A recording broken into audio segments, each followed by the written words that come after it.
Auzubillahiminasyaitonirrajim. Bismillahirrahmanirrahim. Assalamualaikum warahmatullahi wabarakatuh.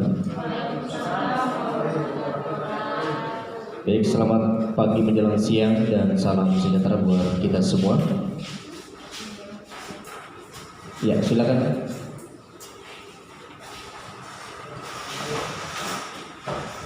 Yang kami hormati Bapak narasumber pemateri kedua pada kesempatan pagi menjelang siang hari ini.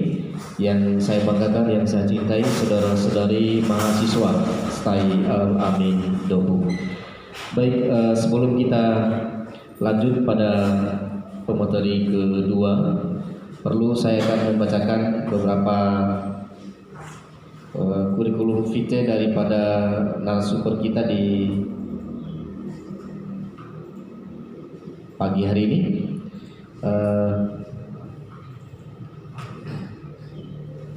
Ya, baik, bisa dilihat di layar CD kita. Daftar riwayat hidup: nama Muhammad Irfan MPD, Desa Bawanduru, alamat Kecamatan Wajah, dan ini identitas beliau. Nomor telepon 082 247 883 723. Dan riwayat pendidikan dan pelatihan beliau, pendidikannya dari MI ya, tahun 2003. Setelah itu SMP 1 Wajah, terus dari MAN, terus 2013 Universitas Muhammadiyah Mataram, jurusan pendidikan bahasa sastra Indonesia, dan 2017 diwisuda di Universitas Muhammadiyah Malang dengan program studi linear S1 S2-nya, Magister Pendidikan Bahasa Sastra Indonesia. Sedangkan riwayat organisasi: pertama, Ketua Bidang Kajian Keagamaan di IMM Komisariat Universitas Muhammadiyah Mataram. Yang kedua, Ketua TPM Universitas Muhammadiyah Mataram. Yang ketiga, Wakil Ketua UKM Musik waktu di Universitas Muhammadiyah Mataram. Dan yang keempat, pengurus IMM Cabang Dobu. Dan yang kelima adalah pengurus pemuda Muhammadiyah Kabupaten Dobu. Baik, itu dia sekilas riwayat hidup daripada narasumber kedua di acara pelatihan karya tulis ilmiah di siang hari ini. Baik, tanpa panjang lebar, kita akan serahkan kepada pemateri yang akan membahas tentang dasar-dasar daripada karya tulis ilmiah yang disampaikan oleh Muhammad Irfan, Magister Pendidikan. Kepadanya disilakan.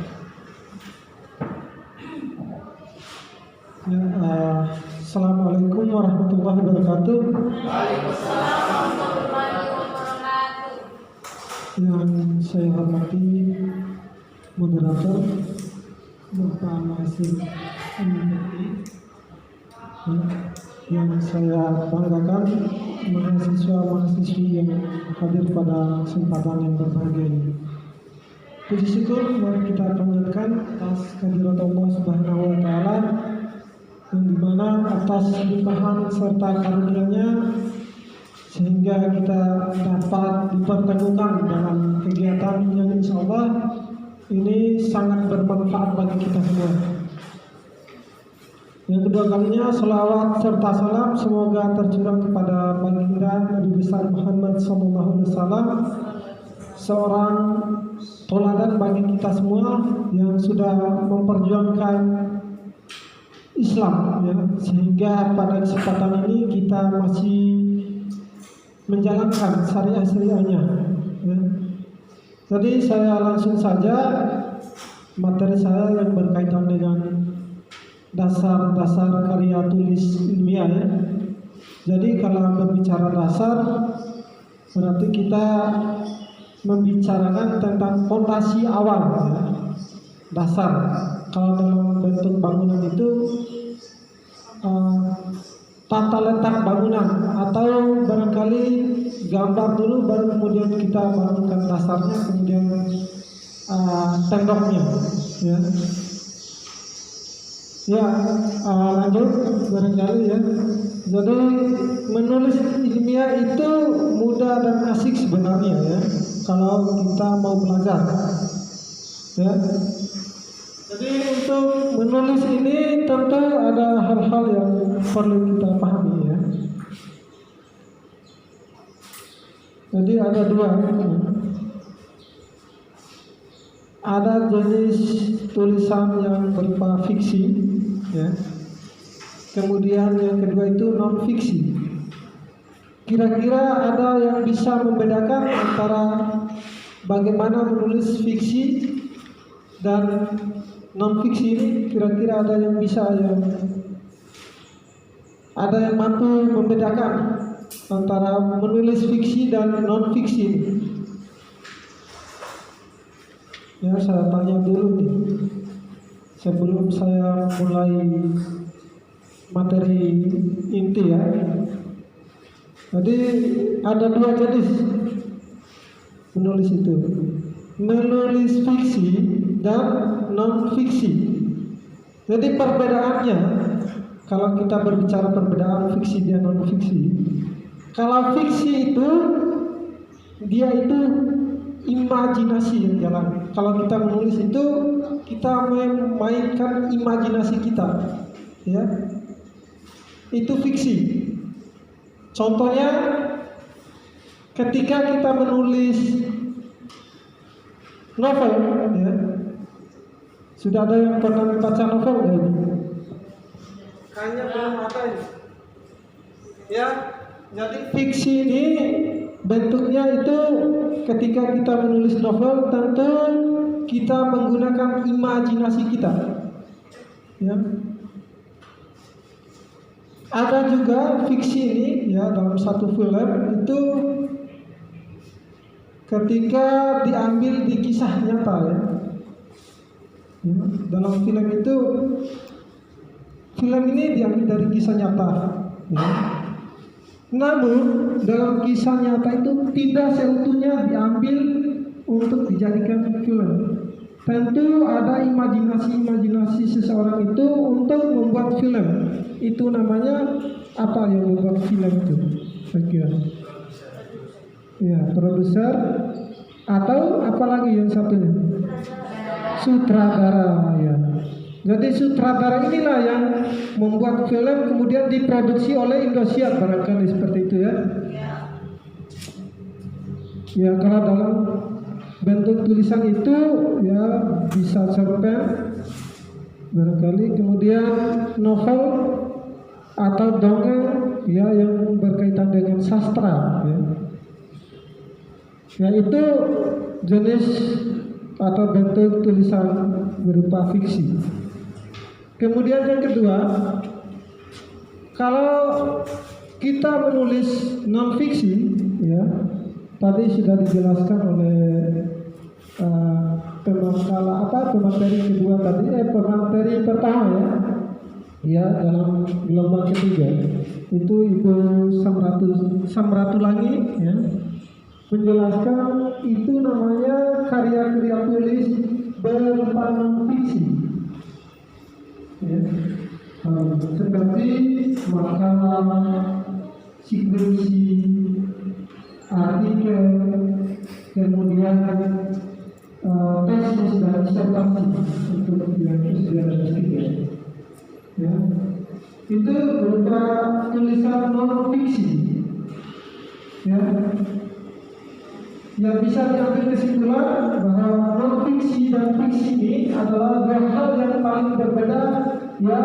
Ketika kita menulis itu, kalau fiksi tadi ada berupa novel, cerpen, dongeng, dan cerita-cerita lainnya, itu menggunakan imajinasi.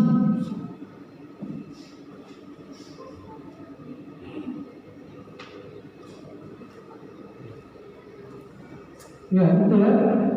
Sedangkan non fiksi, ya ketika kita diberi tugas makalah, tentu kita harus berlandaskan daftar pustaka, ya, atau rujukan tulisan kita ketika kita mau menulis makalah. Ya, sekali lagi saya tekankan, ya, perbedaan antara fiksi dan non fiksi itu terletak pada kalau fiksi itu menggunakan imajinasi, sedangkan non fiksi itu tentu harus berlandaskan dan bisa diakui oleh seluruh banyak orang, ya, bisa bentuk penelitian, ya, kemudian kajian kepustakaan, ya, kalau dalam skripsi pendidikan bahasa dan sastra Indonesia itu ada namanya penelitian kepustakaan, ya. Penelitian kepustakaan itu kita meneliti novel, ya. Meneliti novel itu mencari latarnya bagaimana, kemudian alur ceritanya bagaimana, itu sebagai landasan ketika kita ingin menulis karya tulis yang berupa non fiksi, ya. Lanjut, ya. Kemudian jenis-jenis tulisan non fiksi, ya, tadi sudah saya jelaskan, dia itu berupa bentuknya itu tentu menggunakan rujukan yang ilmiah, ya. Bagaimana rujukan yang ilmiah ini? Tentu dilakukan penelitian, kita mengambil kutipan-kutipan dari buku yang sudah diterbitkan atau artikel ilmiah, ya, bisa jurnal, ya, bisa makalah, tetapi makalah itu harus ada rujukannya atau daftar pustaka yang jelas. Ya, populer. Kira-kira ada yang tahu populer itu apa? Ya, kalau dalam buku-buku itu bestseller, ya. Ya, jadi dia itu terkenal. Ya, artinya kalau kita menulis karya tulis yang berupa non fiksi ini harus ada rujukan yang ilmiah, kemudian dia itu harus yang populer kalau bisa, ya. Karena kalau kita mengambil rujukan dari buku-buku yang sudah lama, tentu ilmu yang dulu itu sudah ada perubahan, ya. Dilakukan penelitian-penelitian sehingga ada yang populer, ilmu yang populer, ya. Lanjut, ya, lanjut, ya. Jadi ini tulisan yang ilmiah itu ada artikel ilmiah, kemudian buku, skripsi, tesis, disertasi, dan bisa laporan penelitian, ya. Jadi artikel ini banyak macam, ya. Bisa berupa, ya, opini, ya. Ketika kita ada opini, kita publikasikan dalam berita atau media, ya, media online maupun media cetak. Misalkan contoh, ya, saya menulis artikel tentang cerita Bojo, ya. Ya, cerita rakyat Bojo. Tentu kalau saya menulis cerita rakyat Bojo itu kita harus memiliki rujukan. Kita mengambil tulisan orang terdahulu, barangkali bisa juga kita menanyakan kepada orang-orang terdahulu yang memang paham tentang cerita rakyat Bojo, ya. Kemudian buku, ya. Itu sudah jelas kalau buku itu tidak ada yang tidak ilmiah, ya. Jadi buku itu sudah jelas ilmiah, dan terbitnya buku itu tentu melalui proses-proses, ada edit, kemudian kita mencari rujukan, ya, dan lain sebagainya. Kemudian skripsi tadi sudah dijelaskan sebenarnya, ya, skripsi, tesis, dan disertasi. Cuman saya ingin menekankan lagi bahwa skripsi itu tadi sudah dijelaskan ada sistematika penulisannya. Begitupun tesis dan disertasi. Kalau skripsi ini ditulis oleh mahasiswa S1 untuk menyelesaikan kuliah di strata 1, ya, atau S1. Sedangkan tesis ini dia ditulis oleh mahasiswa S2 untuk menyelesaikan studinya di strata 2, ya. Kemudian disertasi.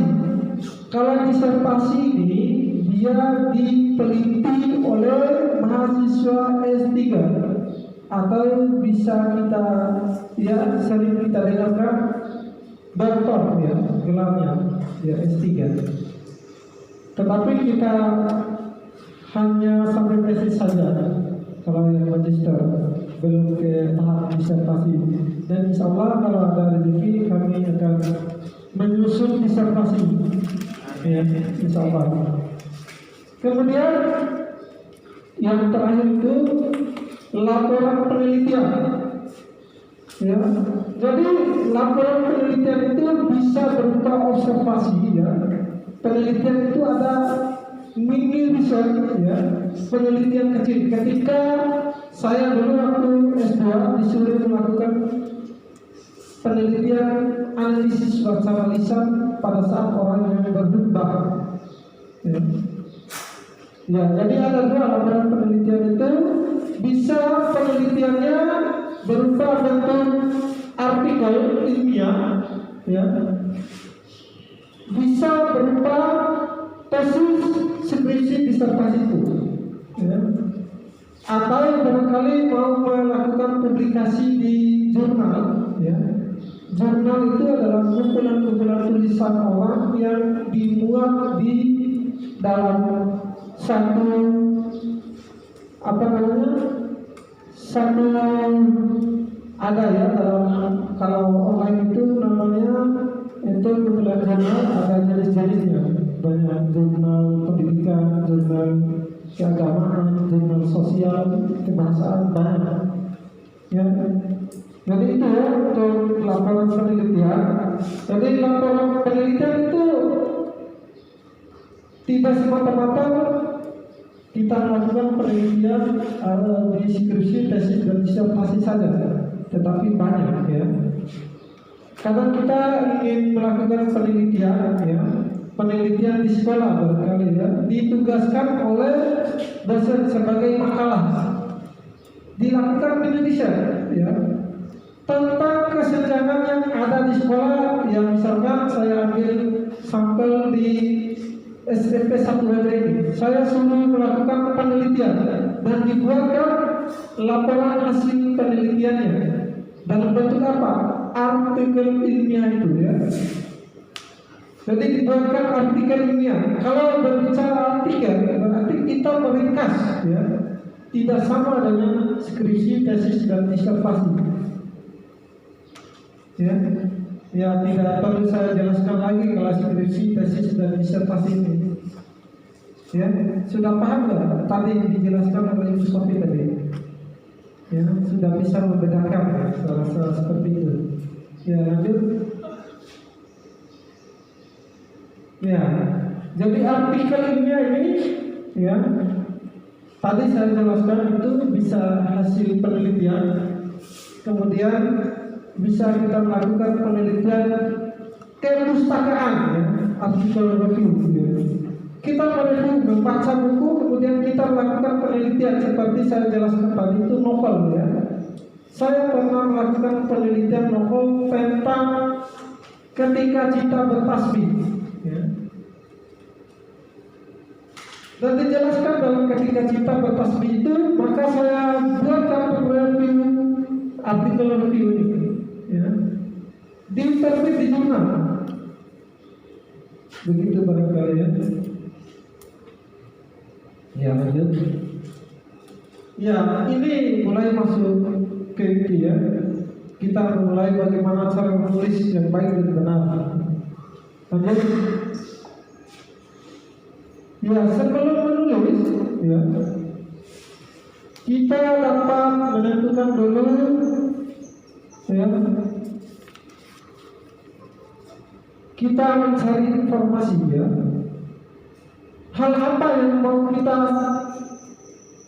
teliti, ya, kalau dalam skripsi, ya. Apa yang mau kita teliti?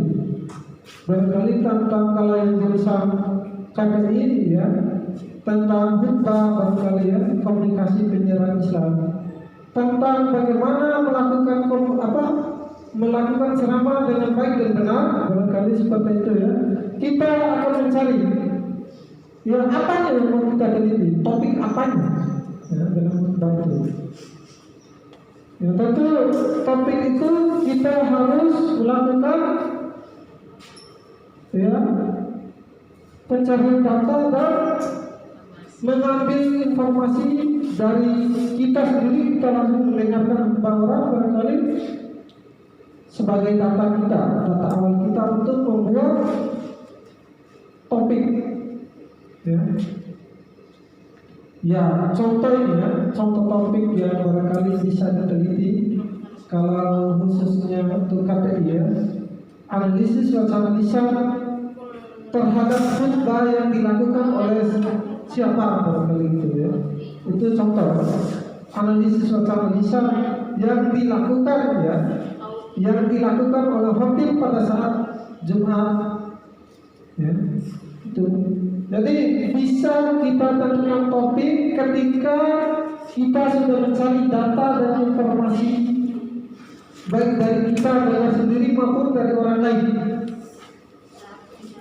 Baru kita membuat outline-nya, ya, atau tadi dijelaskan saya dengar, ya, saya dengarkan dijelaskan oleh Ibu Sofi tadi itu seperti bagan, ya, bentuknya. Jadi mulai dari judul, kemudian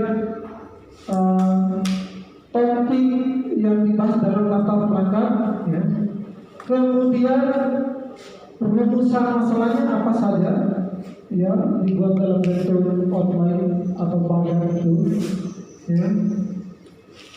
Kemudian sampai pada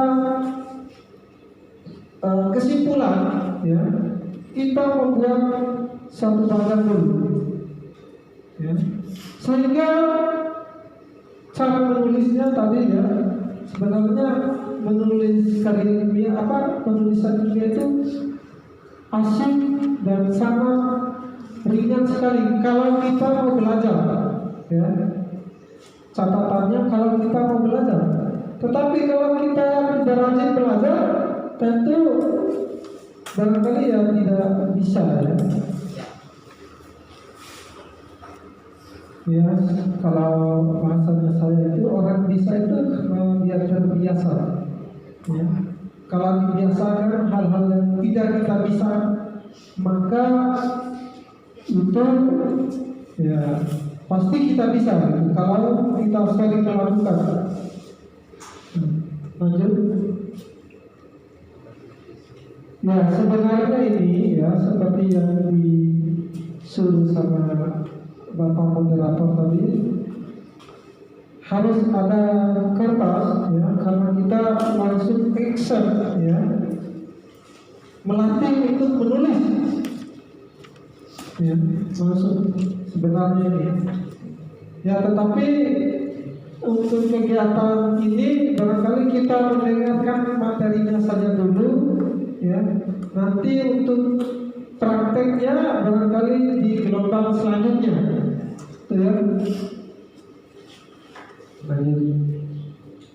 Ya, jadi ini struktur umumnya dalam menulis. Ya, maaf, itu hanya sebatas simbolis saja, ya, yang saya ambil sebagai supaya kepala itu di atas, kemudian batangnya kakinya, gitu.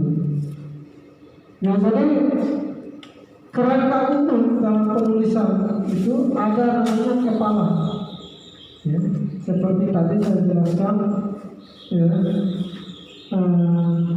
ada struktur, ya, struktur untuk membangun rumah itu, ya, atapnya, kemudian plafon, tembok sampai dasarnya. Begitu pun dalam menulis, ya, ada kepala, ada batang, kemudian ada kakinya. Ya, apa yang dimaksud dengan kepala ini? Kalau dalam konteks menulis, ya, apa kira-kira? Ya, kalau kepala ini, ya, dia itu bisa judul, kemudian latar belakang, sampai pada apa tadi saya jelaskan rumusannya, ya, rumusan masalah. Kemudian batangnya ini, batang tubuh itu adalah pembahasan inti yang ingin kita lakukan, apa yang ingin kita kaji, ya.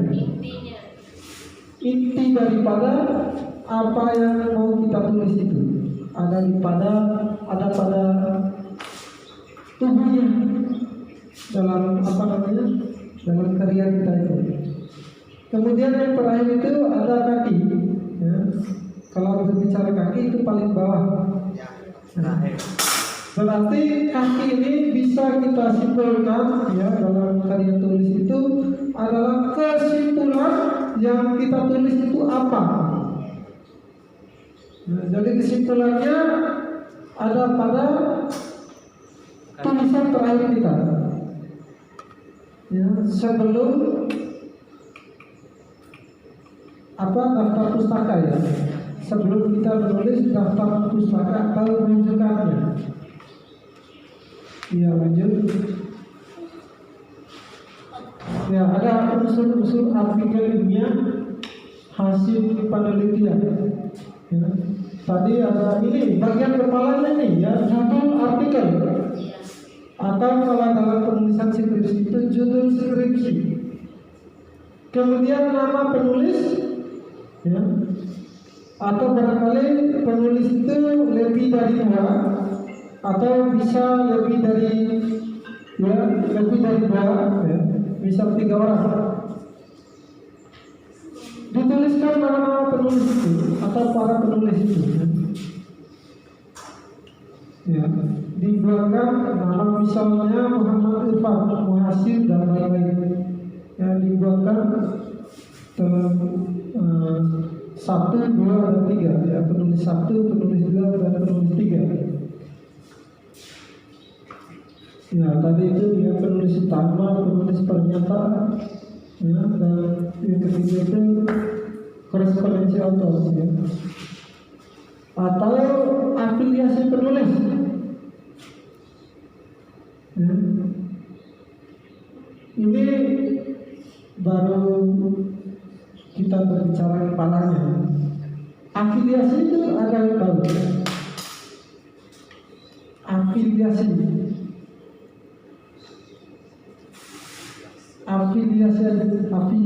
itu bisa berupa misalkan kita mahasiswa style amin, ya, dituliskan. Afiliasi itu misalkan mahasiswa itu tempat di mana kita kuliah, berarti itu nama kampus, sekolah tinggi ilmu agama Islam, itu yang dinamakan afiliasi penulis. Di mana dia tempat kuliahnya, itu yang dinamakan afiliasi itu. Atau misalkan saya dosen di STK IPLAMI, saya tuliskan di bawahnya, itu yang dinamakan afiliasi itu. Kemudian yang keempat ada abstrak. Ya, kalau bahasa Mojokerto abstrak, ya,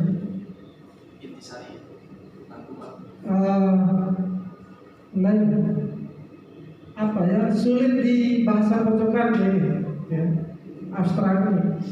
Dia itu kalau dalam penulisan, ya, merangkum semua apa yang ada di dalam isi tulisan kita. Ya, bisa dikatakan itu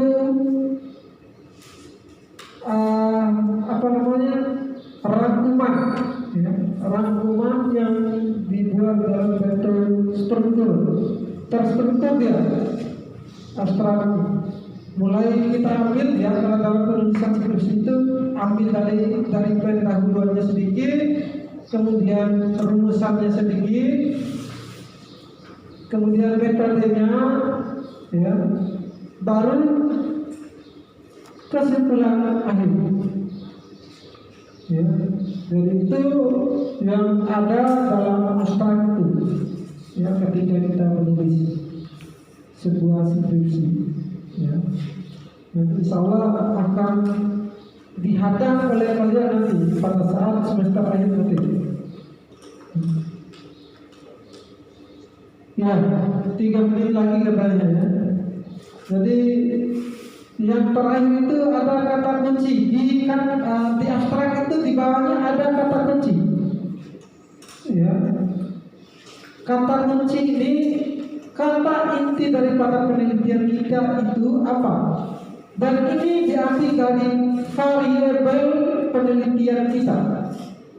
Ya, variabel itu inti yang dimana kita melakukan penelitian itu. Misalkan contoh, ya, ada analisis yang kita buatkan, ya, analisis wacana, khutbah, bisa barangkali seperti itu ya. Kalau kita mau meneliti orang yang melakukan khutbah atau yang jurusan keguruan ya, jurusan agama, barangkali bisa diambil di sekolah ya, karena dia itu fokusnya pada kesenjangan yang ada di sekolah atau persoalan yang ada di sekolah, yaitu bagi yang jurusan keguruan ya, yang pendidikan. Yang karena 5 menit, barangkali ada yang bertanya dulu terkait dengan apa yang saya jelaskan.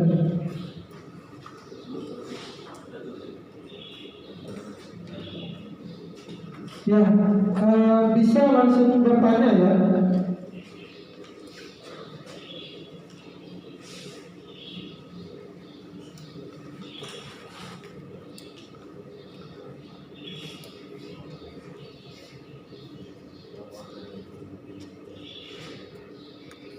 Ya, kalau begitu itu sebenarnya masih banyak yang saya ingin jelaskan, karena dibatasi oleh waktu, sehingga saya cukupkan dulu untuk menjelaskan tentang dasar-dasar karya tulis ilmiah ini. Barangkali kalau ada kesalahan ya dari penelitian saya, atau masih belum paham, masih kurang paham, mari kita diskusikan bersama. Ya, sekian dari saya. Assalamualaikum warahmatullahi wabarakatuh. Saya kembali ke moderator. Baik, berikan aplaus dulu buat Pak Irfan. Oke, luar biasa. Thank you so much, saudara Muhammad Irfan PD. Beliau luar biasa sekali yang sudah memberikan bagaimana materi-materi yang sangat dasar daripada karya tulis ini.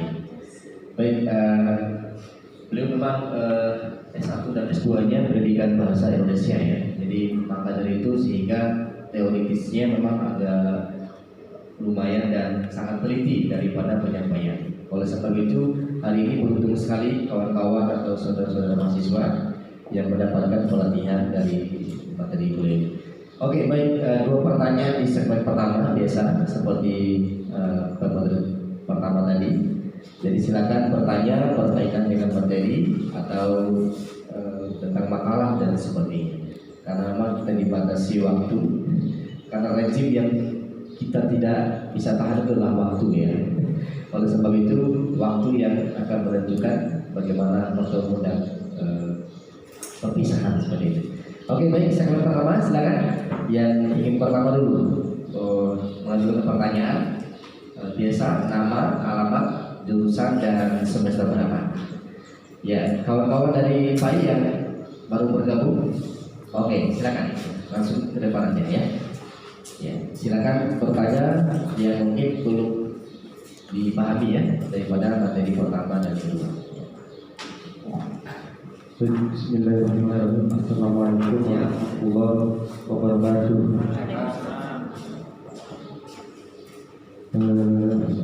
Baik, menurut Bapak tadi saya ada sedikit menanggapi kaitannya dengan tulisan fiksi dan non fiksi. Fiksi itu kan yang menulis kaitannya dengan karangan-karangan imajinasi kita. Terus yang kedua itu adalah yang non fiksi itu yang berkaitannya dengan tugas yang diberikan oleh orang-orang tertentu. Nah, yang saya ingin tanyakan yaitu ketika kita menulis dengan cara mencari data dan informasi di luar sana, itu termasuk tulisan fiksi atau non fiksi? Mungkin itu aja yang saya tanyakannya. Waalaikumsalam warahmatullahi wabarakatuh. Baik, waalaikumsalam warahmatullahi wabarakatuh. Ya, terima kasih saudara Hergiano. Ya. Baik, pertanyaan berikutnya, monggo untuk bisa nyambung supaya nanti bisa langsung dijawab sekaligus oleh narasumber. Yang belakang, saudara Sugri, ada yang dipertanyakan? Silakan di depan. Ya. Pas. Oke, baik, kalau gitu kita jawab dulu satu lagi ya. Mungkin ya. Oke, jawab dulu. Mungkin habis ini nanti kita akan berikan pertanyaan lagi ya. Oke, tadi langsung dijawabnya. Baik. Ya, saya lanjut aja untuk menjawab pertanyaan dari saudara. Siapa namanya tadi? Hergiano, jurusan apa ya? Ya, PAI semester 1. Ya, berasal dari Kilo ya. Berarti ini anggotanya Pak Ustadz ya. Baik, yang ditanyakan itu apakah hasil penelitian yang dituliskan itu fiksi atau non fiksi? Yang jelas tadi saya jelaskan itu bahwa yang kaitan dengan hasil penelitian tentu dia itu ilmiah atau non fiksi ya. Ya, dia tidak menggunakan imajinasi secara itu ya. Kalau non fiksi ini ya ada juga ya, kadang-kadang kita menggunakan imajinasi ya. Dalam hal menyusun itu ya tentu imajinasi, tetapi tidak semua kita gunakan imajinasi kita untuk menuliskan fiksi ini, non fiksi ini ya. Kalau kita melakukan penelitian kemudian dibuatkan laporan, itu namanya non fiksi ya. Jadi sudah jelas saya jelaskan ya. Sehingga bisa kita simpulkan bahwa yang non fiksi ini adalah sesuatu yang ilmiah ya. Ilmiah dalam artinya hasil penelitian. Tulisannya itu harus terstruktur dan bisa dipertanggungjawabkan oleh kita. Ya. Jadi penelitian itu bisa kita pertanggungjawabkan dan bisa diuji oleh banyak orang. Ya. Barangkali kalau mahasiswa itu diuji oleh dosen pengujinya ketika di akhir kuliahnya. Ya. Sedangkan kalau kita tengok kembali metode untuk mendapatkan data ya, tentu bisa kita gunakan wawancara langsung ya. kemudian bisa kita berupa rekam, ya, sebagai alat bukti kita melakukan penelitian dan mengambil data dari apa yang kita teliti, ya, seperti itu.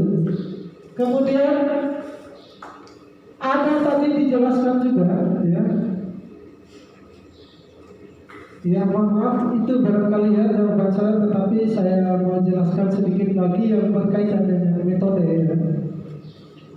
Jadi metode tadi dijelaskan ada beberapa, ya. Pada umumnya itu ada metode apa tadi? Masih ingat yang dijelaskan Ibu Safi tadi? Metode penelitian. Ada kualitatif, ada kuantitatif, ya. Jadi ada dua. Tetapi ada juga research and development, ya. Ya, kalau dalam buku Profesor Dr. Sugiono itu ada bukunya yang berkaitan dengan penelitian research and development, ya, yaitu penelitian dan pengembangan. Dan itu dipakai oleh saya pada saat menyusun tesis saya, ya, tesis saya. Jadi tesis saya itu pengembangan bahan ajar.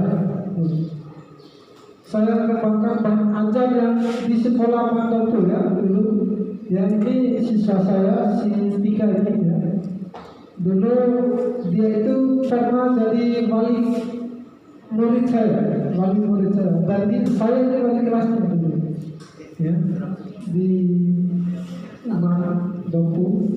Saya sempat mengajar di situ dulu. Tetapi oleh karena saya fokusnya di kampus, akhirnya saya memutuskan untuk keluar di Mandopo dan fokus di STKIP Alam Mandopo dan STI Alam Mandopo. Ya, jadi begini, ya.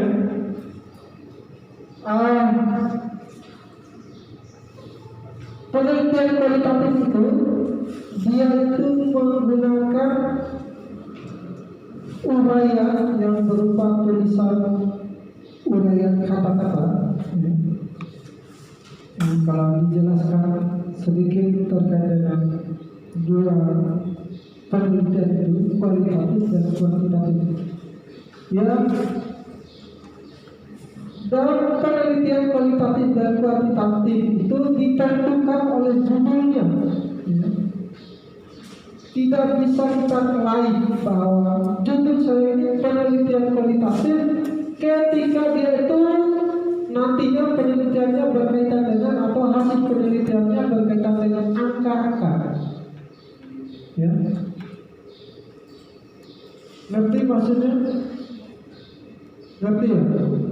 Jadi saya katakan lagi, penelitian kualitatif itu, ya, mohon didengar baik-baik. Barangkali nanti untuk menyusun skripsi dan menulis atau artikel ilmiah nanti, ya, itu sangat perlu, ya. Oleh karena itu mohon didengarkan baik-baik. Jadi penelitian berupa metode penelitiannya kualitatif, dia itu diuraikan, ya, diuraikan dengan kata-kata atau kalimat yang sempurna dan dan memiliki makna yang jelas. Itu.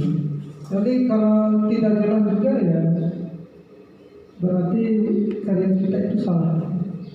Dia harus jelas, terstruktur dia penyusunan hasil penelitian. Sedangkan kalau kita menggunakan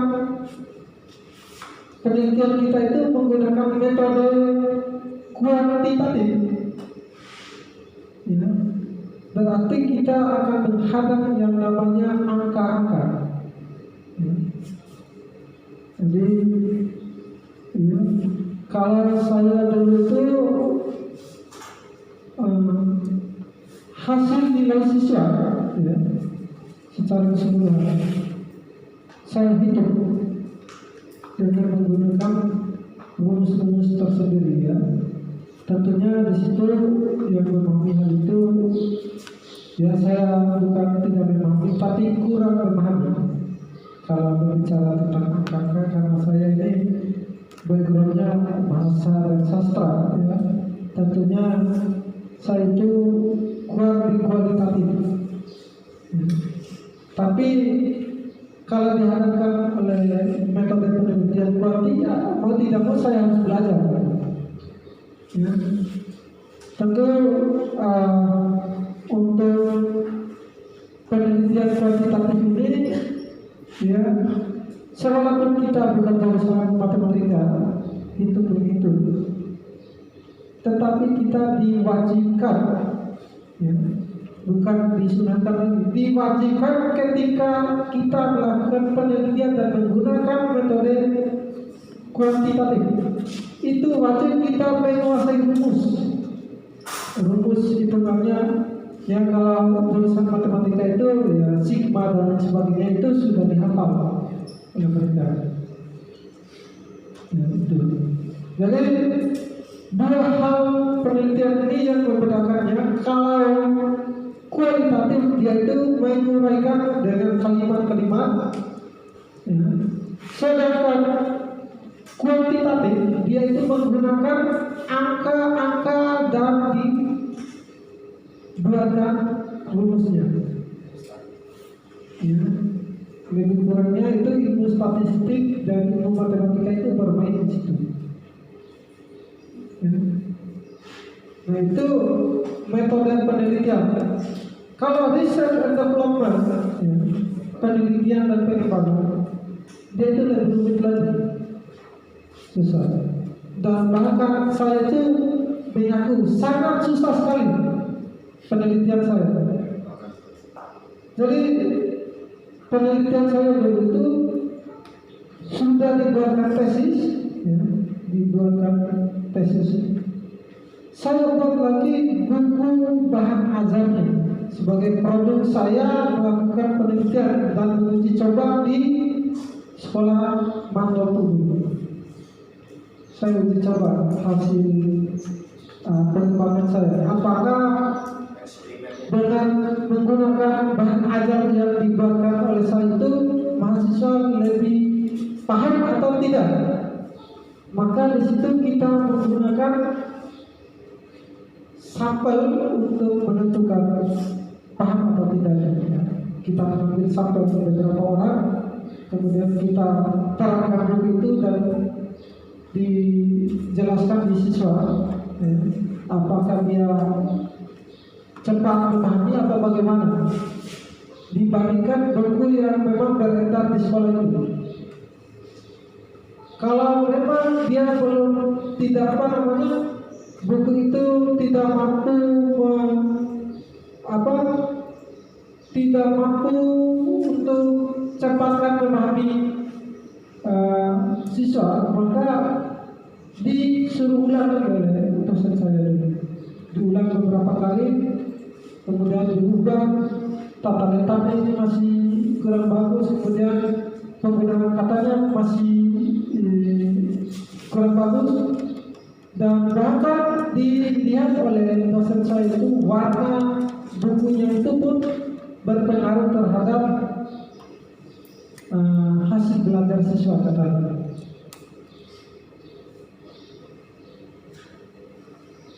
Artinya, ya, bisa kita simpulkan, kalau kita mau belajar, maka menulisnya itu sangat mudah dan asik. Ya. Kalau kita mau belajar, kalau di sini terlalu, ya, sangat susah sekali saya rasa. Begitupun yang saya rasakan. Sehingga kita itu dituntut, ya, bagi mahasiswa itu untuk selalu membaca dan membaca. Karena mahasiswa, ya, kalau lomba di masyarakat, saya pernah merasakan hal itu. Lomba KKN, ya, saya turun KKN di lomba Penang, ya, dulu. Saya kebetulan diutus sebagai ketua kelompok pada saat KKN itu. dan disuruh membawakan acara pada saat acaranya desa. Ya, itu masih mahasiswa saya dulu. Karena saya jurusan bahasa, ya, tentu protokol untuk MC dan sebagainya itu harus hard. Disuruhlah oleh kepala desa pada saat itu. Ya mau tidak mau saya harus belajar. Gitu.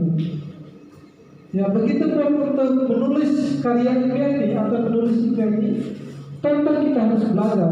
Ya. Untuk menyusun, ya kalau sekarang kan masih tugas makalah.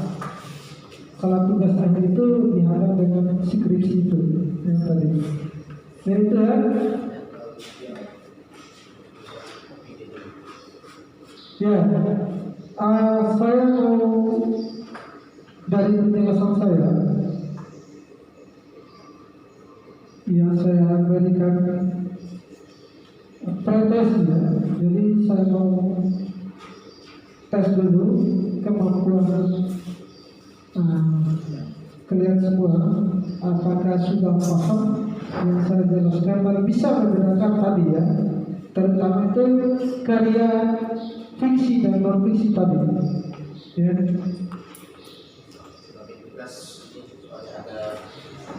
Nah itu saja dari saya. Barangkali saya langsung ke action ya. Silakan dibuatkan fiksinya. Fiksi itu bisa opini juga ya, opini atau pendapat dari imajinasi kita. Tidak semua bukan cerpen juga ya, tidak atau dongeng. Kita pilih aja opini yang berkaitan dengan apa saja isu-isu yang berkembang sekarang. Misalkan pelecehan Nabi Muhammad oleh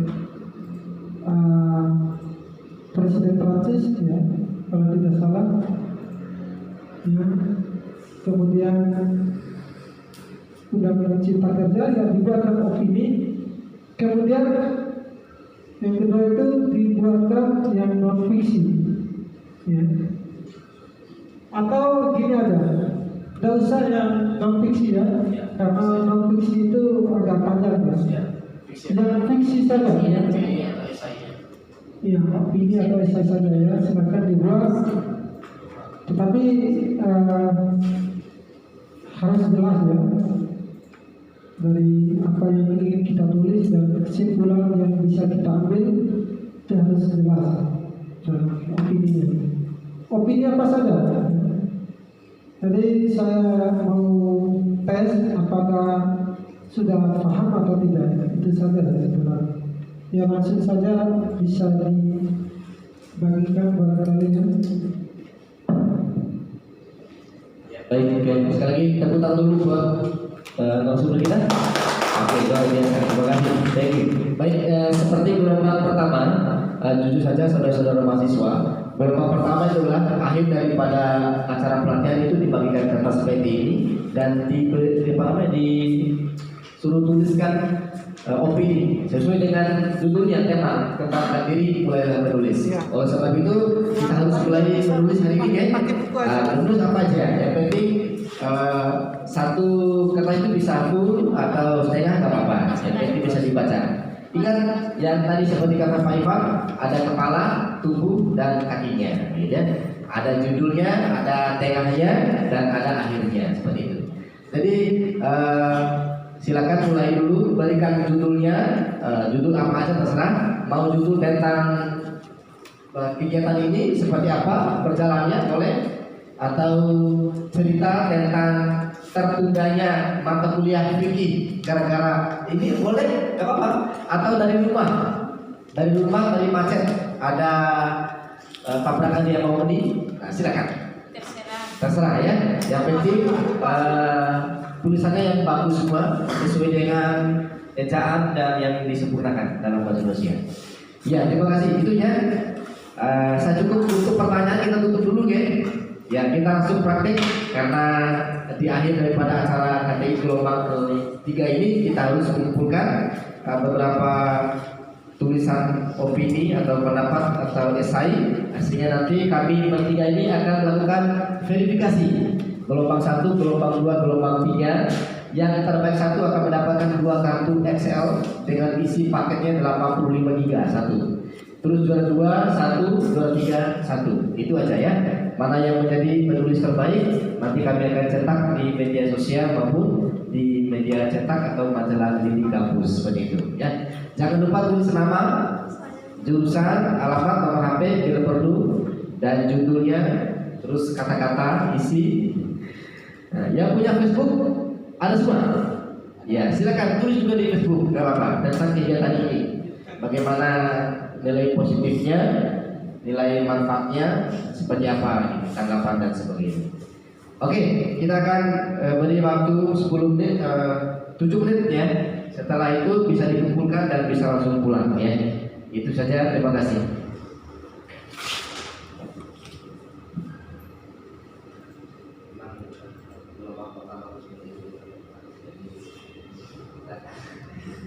Ya, kita misalnya siapa yang bagus tulis, bagus.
Ayo Pak Sukri harus lebih baik ya, karena Saudara Sukri ini sudah ada pengalaman jadi guru madrasah sanawiyah.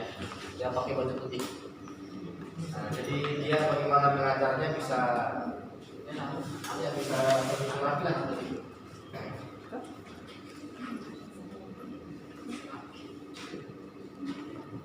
Kalau tulis seperti ini susah menentukan judul yang terawali, itu susah. Tapi kalau sudah terbiasa di Facebook juga, ya konsentrasi. Gak apa-apa, satu paragraf ya, 2 atau 3 paragraf lah ya. 3 paragraf saja. Ya, 3 paragraf itu 500 kata ya, belum ya? Ya, cukup bisa. Jadi 3 paragraf itu bisa buat abstrak itu. Jadi yang buatnya aktif sama rezeki gelombang ketiga nih. Jadi kita bertahap, mudah-mudahan. Tapi mau para banyak lagi nih, lebih sama semester 1 nih. Mulai skripsi dan sebagainya, luar biasa bagus.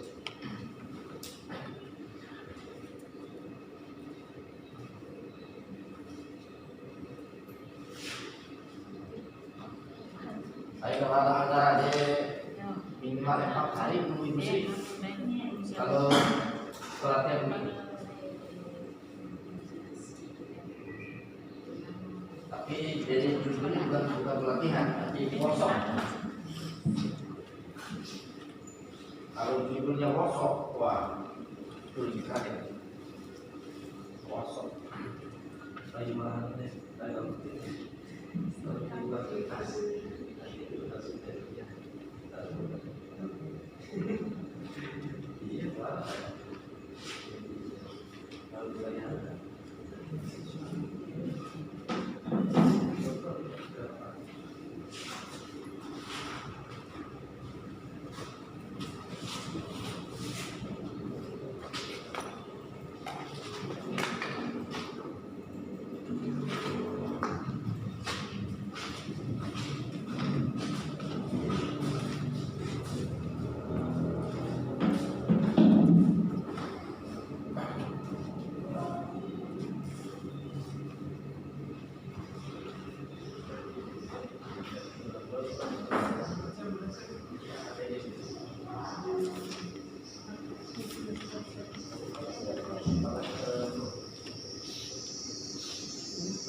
Boleh sabun di belakang juga nggak apa-apa. Oh iya boleh, ganti kertas yang lain.